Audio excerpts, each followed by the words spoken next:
सरोकार।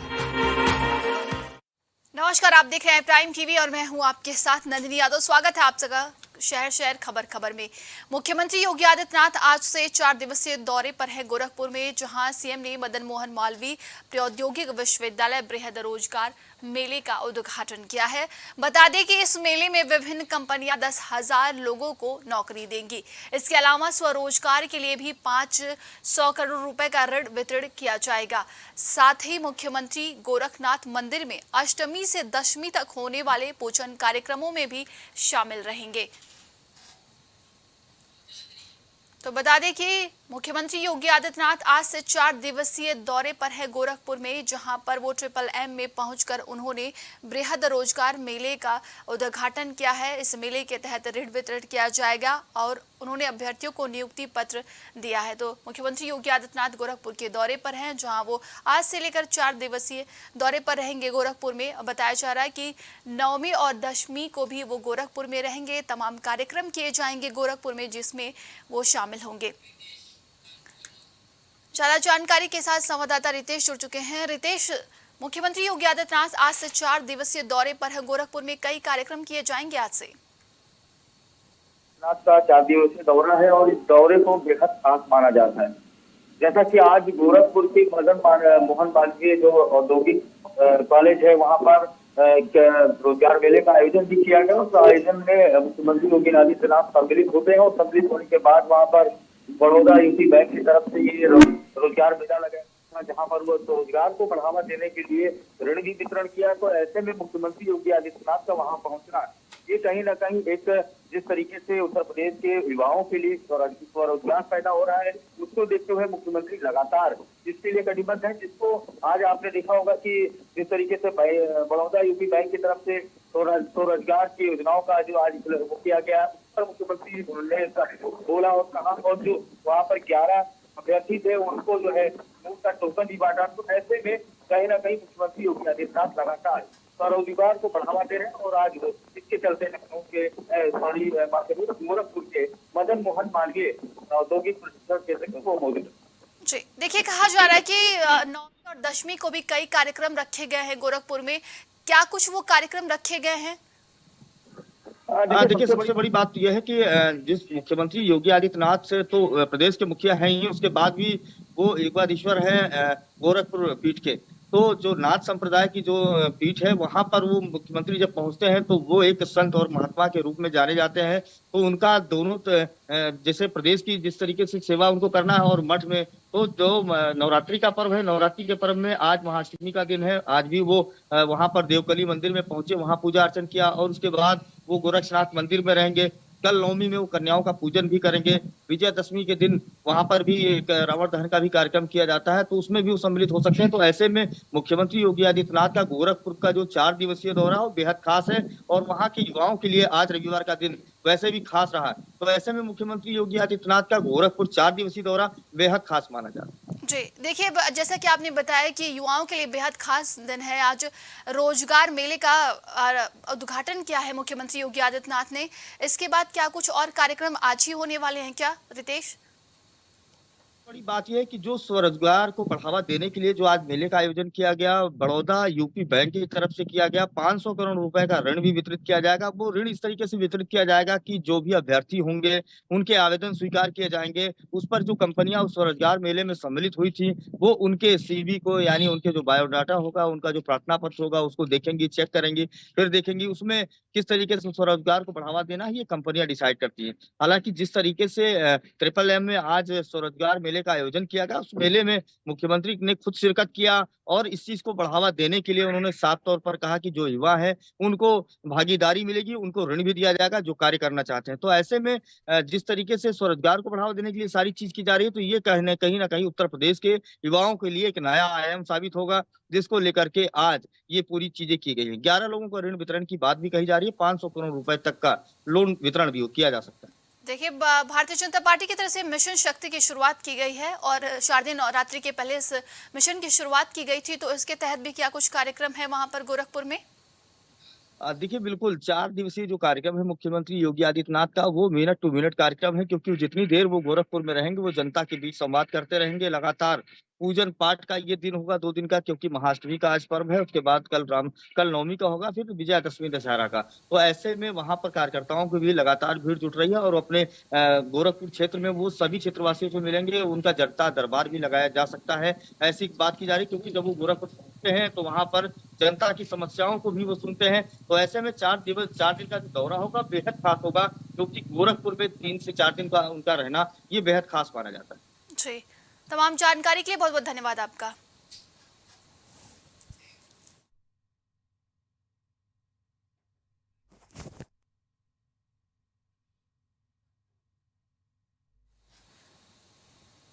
तो बीजेपी चलाएगी किसानों को जोड़ने का अभियान। बताया जा रहा है कि 50,000 समितियों के साथ ये अभियान चलाया जाएगा। सरकार की योजनाओं का प्रचार प्रसार किया जाएगा, घर घर जाकर संपर्क किया जाएगा। इस अभियान के तहत खेत खलिहानों तक पहुंचेगी भारतीय जनता पार्टी। जैसे जैसे लोकसभा चुनाव नजदीक आ रहा है तमाम तरह की रणनीति तैयार की जा रही है। अब देखिए भारतीय जनता पार्टी की तरफ से सरकार की योजनाओं के लिए नया अभियान चलाया जाएगा, योजनाओं का प्रचार और प्रसार किया जाएगा। बताया जा रहा है कि घर घर संपर्क अभियान चलाया जाएगा। खेत खलिहानों तक पहुंचने के लिए, किसानों को एकजुट करने के लिए, अपनी तरफ खींचने के लिए भारतीय जनता पार्टी अब एक अभियान चलाने जा रही है जिसमें 50,000 समितियों के साथ ये अभियान चलाया जाएगा। तो बता दें कि सरकार की योजनाओं का प्रसार और प्रचार किया जाएगा। भारतीय जनता पार्टी की तरफ से किसानों को अपने तरफ खींचने के लिए और घर घर संपर्क अभियान चलाया जा रहा है। खेत खलिहानों तक पहुंचने की बात की जा रही है, किसानों को जोड़ने का अभियान चलाया जाएगा भारतीय जनता पार्टी की तरफ से। तो इस खबर पे सहयोगी विवेक जुड़ चुके हैं। विवेक, भारतीय जनता पार्टी अब नई रणनीति बनाने की कोशिश कर रही है। बताया जा रहा है किसानों को जोड़ने के लिए नया अभियान चलाया जाएगा, वो कौन सा अभियान है विवेक? देखिए, अगर बात की जाए तो आगामी लोकसभा चुनाव को देखते हुए भारतीय जनता पार्टी ने अपनी पूरी तैयारियां कर ली है। अगर बात करें तो किसानों के बीच भारतीय जनता पार्टी अब पहुंचने जा रही है। जिस तरीके से देखा जाए तो किसानों को लेकर तमाम विपक्ष आरोप लगाता रहता है सरकार पे कि ये सरकार किसानों की नहीं है और किसानों के हित के काम नहीं कर रही है। अब उन तमाम चीजों को हटाने के लिए भारतीय जनता पार्टी की सरकार बाकायदा किसानों के लिए कई चीजें भी लेकर आई है। और जिस तरीके से बात की जाए, अगर बिजली के बिल की बात की जाए तो उस पे तमाम तरह की चीजें बनी, मुख्यमंत्री ने कड़े निर्देश दिए थे। अब बात की जाए अगर तो किसानों के खेतों में पानी पहुंचाने के लिए तो नहरों की भी प्रबंध किए जाने की बात उत्तर प्रदेश सरकार ने कही थी। लेकिन अब लोकसभा चुनाव से ठीक पहले अगर बात करें तो भारतीय जनता पार्टी अब किसानों के बीच जाकर अपना प्रचार प्रसार कर रही है। किसानों के लिए जो सरकार के द्वारा स्कीम चलाई जा रही है, चाहे प्रधानमंत्री किसान योजना हो या फिर फसल बीमा की बात हो, उन सभी को जो है घर घर तक पहुंचाया जाएगा। अगर बात की जाए कितने किसान लाभान्वित हुए हैं इन तमाम सरकारी योजनाओं से, उसकी भी जानकारी उत्तर प्रदेश के किसानों को भारतीय जनता पार्टी के कार्यकर्ता और पदाधिकारी देंगे। एक स्पष्ट संदेश लोकसभा चुनाव से पहले किसानों को साधने में भारतीय जनता पार्टी लगा रही है। नंदनी, देखा जाए तो कहीं ना कहीं किसान जो है कभी कभी नाराज देखते हैं भारतीय जनता पार्टी से, लेकिन अब देखिए जैसे कि चुनावी रणनीति भारतीय जनता पार्टी तैयार कर रही है, पहले दलित फिर महिला, अब किसानों की तरफ बढ़ रही है। जी बिल्कुल, क्योंकि लोकसभा का चुनाव कश्मीर से लेकर कन्याकुमारी तक होना है और सिर्फ उत्तर प्रदेश की ही बात नहीं है। अगर बात करें तो प्रधानमंत्री पूरे देश का चुना जाता है। भले ही उत्तर प्रदेश में 80 सीटें हो, सबसे ज्यादा सीटें हो, लेकिन वो प्रधानमंत्री कश्मीर से लेकर कन्याकुमारी तक होते हैं। बात करें तो इस लोकसभा चुनाव को जीतने के लिए किसी भी पार्टी को हर वर्ग को साधना जरूरी है। और जिस तरीके से बात करें तो नारी शक्ति वंदन अधिनियम का प्रचार प्रसार किया जा रहा है। भले ही वो 2024 में लागू नहीं हो रही है, 2029 में लागू होगा, लेकिन भारतीय जनता पार्टी की जो कार्यकर्ता पदाधिकारी हैं वो इसको घर घर तक पहुंचा रहे हैं। इसके अलावा अगर बात की जाए तो भीम सम्मेलन कराया जा रहा है अलग अलग क्षेत्रों में। 2 नवंबर को लखनऊ में भी होगा। इसमें तमाम दलित समाज के जो बुद्धिजीवी वर्ग है, प्रोफेसर, डॉक्टर, इंजीनियर, उन सभी को साथ लेकर उनको सम्मानित किया जाएगा और उनके बीच एक पैठ बनाई जाएगी। इसके अलावा अगर बात करें तो किसानों के बीच भारतीय जनता पार्टी की सरकार पहुंच रही है। जबकि अगर देखा जाए तो पश्चिमी उत्तर प्रदेश की बात करें तो किसान खासे नाराज भी दिखे थे। हमने देखा था कि एक देशव्यापी आंदोलन, जी। किसान आंदोलन के रूप में देखा था। उसके बाद प्रधानमंत्री ने उन 3 बात करें तो कानूनों को हटाया, जिसके बाद उत्तर प्रदेश में चुनाव होने थे। उस चुनाव को भारतीय जनता पार्टी सरकार ने जीता और कहीं ना कहीं किसानों के लिए कई कल्याणकारी योजनाएं प्रधानमंत्री के नाम पर शुरू की गई है। फसल बीमा योजना हो या फिर तमाम ऐसी योजनाएं जिससे किसानों को फायदा मिल रहा है। अब ऐसे में जितनी भी सरकारी योजनाएं हैं, जितने किसान लाभान्वित है, भारतीय जनता पार्टी के कार्यकर्ता घर घर जाकर किसानों की बात समझाएंगे कि किसानों की असली हितकारी पार्टी भारतीय जनता पार्टी है। इससे किसानों में जो भारतीय जनता पार्टी के लिए अलग से अविश्वास पैदा हुआ है, उसको तोड़ने की कवायद भाजपा करने में जुटी हुई है। नंदनी जी, देखिए विवेक, बताया जा रहा है 50,000 समितियों के साथ घर घर जाकर ये अभियान चलाया जाएगा। क्या लगता है कितना फायदा पहुंचने वाला है अगर किसानों को बीजेपी मना लेती है तो? देखिए, अगर बात करें तो ऐसा भी नहीं है कि किसान बिल्कुल ही रुष्ट हो गए हैं भारतीय जनता पार्टी की सरकार से, क्योंकि जो लाभान्वित किसान है उनको पता है कि इस सरकार से हमें इन योजनाओं का फायदा मिला है, वो उनके साथ खड़े हैं। लेकिन अगर बात करें कुछ हिस्सों की, जहां पश्चिमी उत्तर प्रदेश की बात करें तो वहां किसानों का कई ऐसा संगठन है जो अभी भी सरकार के खिलाफ आवाज बुलंद कर रहा है। हमने देखा कि राकेश टिकैत ने लखनऊ के इको गार्डन में धरना दिया था, तमाम अपने मांगी कही थी। इसके अलावा अगर बात करें तो कल रालोद के राष्ट्रीय महासचिव त्रिलोक त्यागी आए थे, उन्होंने तमाम गन्ना किसानों के मुद्दों को लेकर बात की। तो इतना आसान भारतीय जनता पार्टी के लिए होने वाला नहीं है, क्योंकि गन्ना किसानों के ब्याज की बात करें तो ब्याज बकाया है, पिछला भुगतान बकाया है, और साथ ही साथ चीनी मिल के जो मालिक है वो पहले की तरह भी मनमानी कर रहे हैं। साफ तौर पर रालोद के राष्ट्रीय महासचिव ने ये आरोप लगाया था भारतीय जनता पार्टी की सरकार पर, उत्तर प्रदेश सरकार पर, कि ये चीनी मिल के मालिकों के साथ उत्तर प्रदेश की सरकार खड़ी है। ऐसे में इन तमाम आरोपों को दरकिनार करते हुए भारतीय जनता पार्टी को किसानों को अपने साथ साधना एक आसान प्रक्रिया नहीं है। इसके लिए तमाम चीजों से होकर गुजरना पड़ेगा भारतीय जनता पार्टी को। कहीं न कहीं कड़ी मेहनत की जरूरत है इस पूरे, अगर बात करें तो किसानों तक अपनी आवाज पहुंचाने में या फिर अपनी योजनाओं का प्रचार प्रसार करने में। और जो वादे सरकार ने और भी किए थे, अभी तक उन वादों को भी पूरे करने में थोड़ा समय बचा लग रहा है। ऐसे में देखा जाए सबसे बड़ी बात यह होती है कि गन्ना किसानों का भुगतान और उनके ब्याज की बात करते हैं। केंद्र ने जरूर बात करें तो 10 रुपए की बढ़ोतरी की थी, लेकिन उत्तर प्रदेश सरकार अब इस मामले में क्या रुख रखती है, कितनी बढ़ोतरी करती है और कितना जो ब्याज बकाया है गन्ना किसानों का वो कब तक रिकवर होता है, इस पर डिपेंड करेगा। कि किसानों को साधना है तो गन्ना किसानों के हित को लेकर चलना पड़ेगा। तमाम जानकारी के लिए बहुत बहुत धन्यवाद आपका।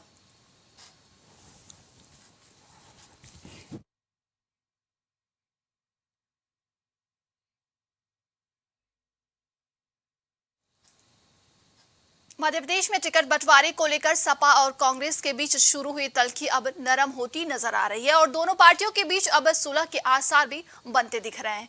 अखिलेश यादव ने इसको लेकर एक बड़ा बयान भी जारी किया है, जिसमें उन्होंने कहा है कि कांग्रेस के एक बड़े नेता का एक संदेश आया है। दोनों पार्टियों के बीच जो नाराजगी है उसे बैठाकर सुलझाया जाएगा। आगे क्या कुछ उन्होंने कहा, चलिए आपको भी सुनते हैं।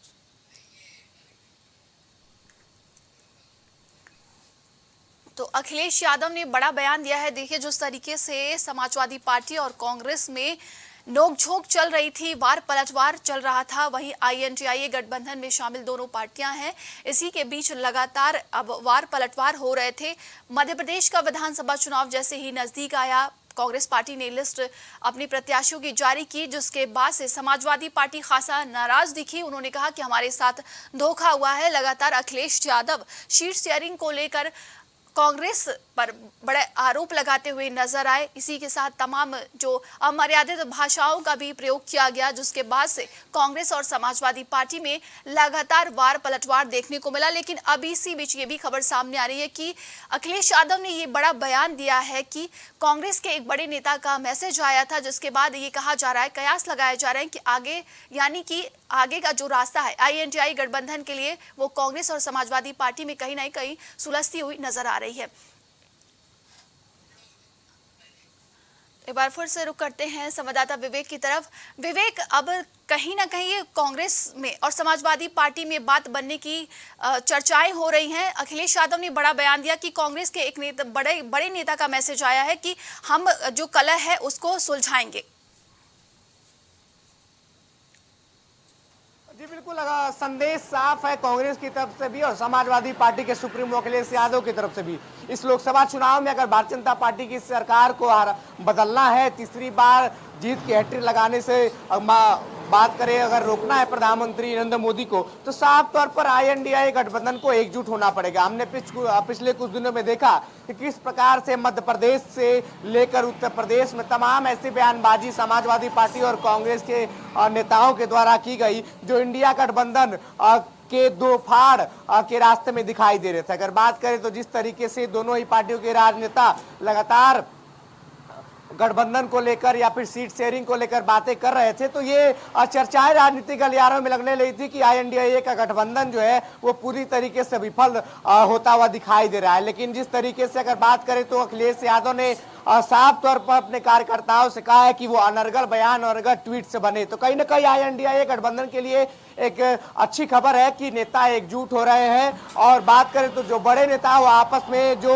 सीट शेयरिंग का फार्मूला था या फिर तमाम जो दिक्कतें थी उसको सुलझाने की तरफ देख रहे हैं ताकि लोकसभा चुनाव में बेहतर किया जा सके। जी देखिए विवेक, सीट शेयरिंग से ये बात शुरू होती है, अमर्यादित भाषाओं तक बात सामने, फिर इसके बाद निजी टिप्पणियां भी की जाती हैं, जिसको लेकर अखिलेश यादव ने एक बड़ा बयान भी दिया कि मैं इस तरह के गलत शब्दों का इस्तेमाल नहीं करूंगा, जिस तरीके से निजी टिप्पणियां भी करने लगे थे। जी बिल्कुल, अगर देखा जाए तो IP सिंह ने ट्वीट के माध्यम से राहुल गांधी को मंदबुद्धि बताया था और तमाम ऐसे अमर्यादित शब्दों का प्रयोग जो है वो किया गया था। इसके बाद अगर बात करें तो कांग्रेस की तरफ से समाजवादी पार्टी के सुप्रीमो को स्पष्ट संदेश दिया गया कि इस प्रकार की चीजें नहीं होनी चाहिए। इसके बाद अगर बात करें तो अखिलेश यादव ने अपने नेताओं और कार्यकर्ताओं को तुरंत आदेश किया कि आप अनर्गल बयान अनर्गल ट्वीट से बचे। तो जिस तरीके से कमलनाथ के बयान के बाद समाजवादी पार्टी के जो कार्यकर्ता है वो तमाम प्रकार के बयानबाजी कर रहे थे, राहुल गांधी को टारगेट कर रहे थे। और लगातार चर्चा बन रही थी कि समाजवादी पार्टी और कांग्रेस आपस में ही लड़ रहे थे, कहीं ना कहीं गठबंधन को धक्का पहुंचाने वाली बात थी। और जब गठबंधन पटना से शुरू हुआ था तो किसी ने नहीं सोचा था कि इस तरीके की चीजें भी देखने को मिलेगी। तो अखिलेश यादव ने स्पष्ट कर दिया है कि जिस मकसद या उद्देश्य के लिए गठबंधन बना है, पूरा फोकस उस पर होना चाहिए, न कि अपने गठबंधन के अपने सहयोगी दलों पे अनर्गल बयानबाजी या फिर अनर्गल ट्वीट करके इस मामले को तूल देना। यानी कि अब ये साफ हो चुका है कि INDA गठबंधन आगे चलने वाला है और कहीं ना कहीं अब सीट शेयरिंग को लेकर आगे जो बैठकें होंगी उनमें चर्चा ही किया जाएगा।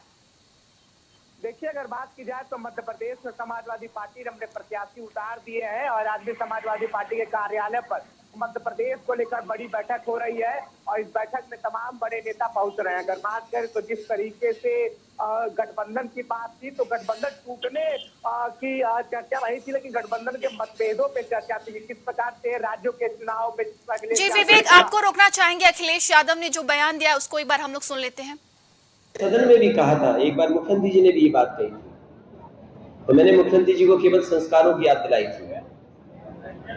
तो ये जो बीजेपी ने कभी फैलाया था मेरे खिलाफ, ये बीजेपी का फैलाया हुआ प्रोपेगेंडा है, जिसमें देश के होम मिनिस्टर ने भी कहीं अपने कार्यकर्ताओं को प्रशिक्षण देते समय कुछ बात कही थी, वही प्रोपेगेंडा चल रहा है। देखिए, उसका जवाब मैं नहीं देता हूं, लेकिन मैं इतना जानता हूं जो खिसिया जाते हैं वो इस सीमा तक चले जाते हैं। और बहुत सादा बात है, क्योंकि अभी हमारे पास संदेश कांग्रेस पार्टी के सबसे बड़े नेता के माध्यम से किसी का संदेश आया है। तो अगर वो बात कुछ कह रहे हैं तो मुझे माननी पड़ेगी नंबर 1, कुछ उन्होंने संदेश दिया है। लेकिन मैं एक बात जोड़ता हूं आपसे, हमें बुलाया ही क्यों था अगर गठबंधन नहीं करना? तो विवेक देखिए, अखिलेश यादव ने कहा वही निजी टिप्पणी को लेकर उन्होंने बड़ा बयान दिया कि ये बीजेपी का फैलाया हुआ प्रोपेगेंडा है और जो लोग खिसिया जाते हैं वो निजी टिप्पणी करने लगते हैं। जी बिल्कुल, अगर बात की जाए तो निजी टिप्पणी समाजवादी पार्टी की तरफ से भी हुई थी। आईपीसी ने बकायदा ट्वीट किया था राहुल गांधी के बारे में। इसके बाद कांग्रेस के जो नेता वो कार्यकर्ता है वो भड़क गए थे और साफ तौर पर कांग्रेस ने संदेश भिजवाया था अखिलेश यादव के पास। उसके बाद अखिलेश यादव को अपने कार्यकर्ताओं और नेताओं को मना करना पड़ा था। अगर बात करें तो जिस तरीके से लगातार ये रार दिखाई दे रही थी, कहीं ना कहीं एक अच्छी खबर जो है वो INDIA गठबंधन के लिए है कि आगामी लोकसभा चुनाव के लिए INDIA गठबंधन जो है अपने छोटे मोटे मतभेदों को भुलाकर एकजुट हो रहा है एनडीए के खिलाफ। जी बात देखिए करें तो जिस तरीके से जी विवेक, देखिए अब यानी कि जिस तरीके से अखिलेश यादव ने कांग्रेस पर हमला बोला कि पार्टी धोखेबाज है, उनको ये पहले बताना चाहिए था कि वो राज्य स्तर पर गठबंधन करेंगे या फिर कि केंद्र स्तर पर। तो यानी कि आने वाले जो मीटिंग होगी उसमें ये चर्चा किया जा सकता है। देखिए, आने वाली जो बैठक होगी INDIA गठबंधन की, उस पर चर्चा का विषय क्या रहेगा वो समय बताएगा। लेकिन चर्चा का विषय की अगर बात करें तो तमाम राज्यों में INDIA गठबंधन एकजुट हो रहा है। तकरीबन 28 दल एक साथ है और सभी दलों की अपनी अपनी अलग अलग राज्यों में सियासत है। लोकसभा चुनाव के लिए सभी दलों को एकजुट होना जरूरी है और सबसे बड़ा सवाल कि ये जो गठबंधन था वो लोकसभा चुनाव के लिए था, न कि विधानसभा चुनाव के लिए। अगर बात करें तो मध्य प्रदेश में 8 सीटों पर समाजवादी पार्टी जो है वो चुनाव लड़ सकती है। फिलहाल 33 सीटों पर उन्होंने कैंडिडेट उतारे हैं। सपा कार्यालय में बैठक भी चल रही है। बैठक में बड़े पदाधिकारी भाग भी ले रहे हैं और आज देर शाम तक यह स्थिति पता चल जाएगी कि मध्य प्रदेश में समाजवादी पार्टी का भी स्टैंड क्या है। आने वाले समय में लोकसभा चुनाव है, उसका पूरा फोकस उत्तर प्रदेश की 80 सीटों पर भी लगा हुआ है। ऐसे में INDIA गठबंधन को उत्तर प्रदेश की 80 सीटों से काफी उम्मीद है, जिसमें अखिलेश यादव एक सक्रिय भूमिका निभाते हुए दिखाई दे सकते हैं। जी बिल्कुल विवेक, तमाम जानकारी के लिए बहुत बहुत धन्यवाद आपका। आज के लिए शहर शहर खबर खबर में बस इतना ही। देश और दुनिया की तमाम खबरों के लिए आप देखते रहिए प्राइम टीवी। कुछ भाव पुष्प आप देख रहे हैं